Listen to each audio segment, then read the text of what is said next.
வணக்கம். தமிழ்நாட்டுல இப்போ ஒரு புது கவர்மெண்ட் ஸ்கீம் பத்தி தான் ஒரே பேச்சா இருக்கு. சென்ட்ரல் கவர்மெண்ட்ல இருந்து 12,000 ரூபாய் கிடைக்க போகுதுன்னு ஒரு நியூஸ் வேகமா பரவிட்டு இருக்கு.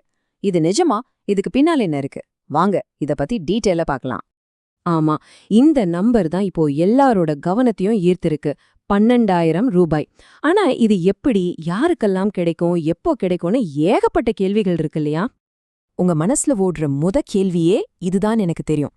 சரி, இப்ப நமக்கு கிடைச்சிருக்கிற தகவல்களை வச்சு இந்த திட்டம் என்ன, ஏதுன்னு தெளிவா புரிஞ்சுக்க முயற்சி பண்ணலாம். ஓகே, எந்த ஒரு திட்டத்தையும் புரிஞ்சுக்கிறதுக்கு முன்னாடி அது ஏன் கொண்டு வரப்படுதுன்னு நாம தெரிஞ்சுக்கணும். வாங்க முதல்ல இதோட அரசியல் பின்னணிய கொஞ்சம் பார்க்கலாம். இப்போ நீங்க பாக்குறது தான் விஷயத்தோட மையப்புள்ளி.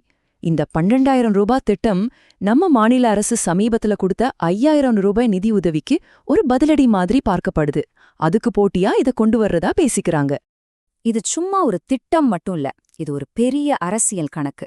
வரப்போற 2026 சட்டமன்ற தேர்தலை மனசுல வச்சு நகர்த்தப்படுற ஒரு காய் நகர்த்தல்னு சொல்லலாம். திமுகவோட 5,000 ரூபாய் திட்டத்தோட தாக்கத்தை இது சரி செய்யுமா பொறுத்துதான் பார்க்கணும்.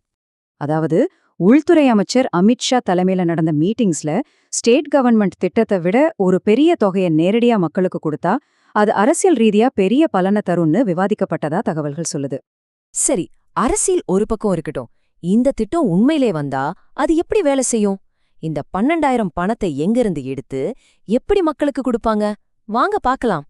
முதல்ல ஒரு விஷயத்த தெளிவுபடுத்திக்கணும். இது ஏதோ புதுசா உருவாக்கப்படுற பணம் கிடையாது. ஏற்கனவே சென்ட்ரல் கவர்மெண்ட் கொடுத்துட்டு இருக்கிற பல சலுகைகளை மக்களுக்கு கொண்டு சேர்க்கிற ஒரு புது வழிமுறை, அவ்வளவுதான்.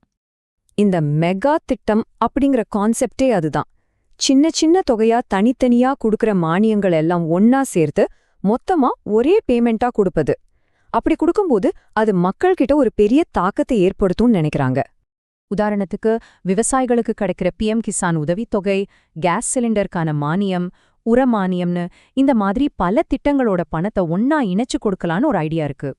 இந்த திட்டத்தோட இன்னொரு முக்கியமான அம்சம் என்னன்னா, பணம் நடுவுல எந்த தரகரும் இல்லாம நேரடியா உங்க பேங்க் அக்கவுண்ட்டுக்கே வந்து சேரும்.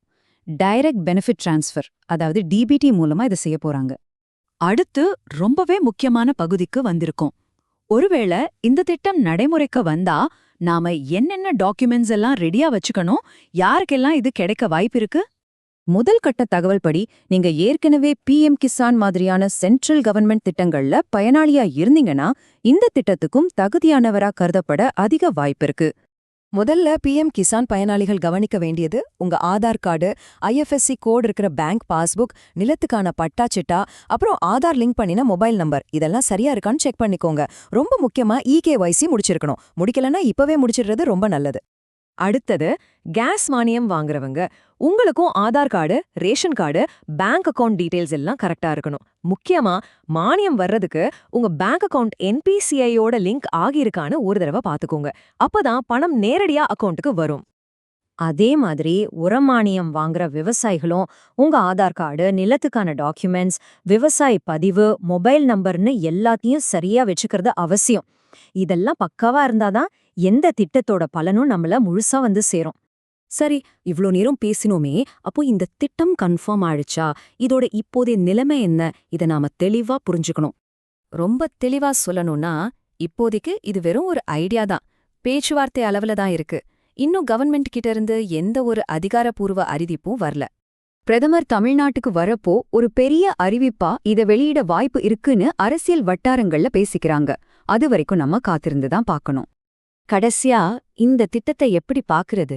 இது உண்மையிலே மக்களுக்கு உதவ போற ஒரு கேம் சேஞ்சர் திட்டமா, இல்ல வரப்போற 2026 தேர்தலுக்கான ஒரு அரசியல் மாஸ்டர் ஸ்ட்ரோக்கா? உங்க பதில நீங்களே யோசிச்சு பாருங்க. காலந்தான் எல்லாத்துக்கும் பதில் சொல்லும்.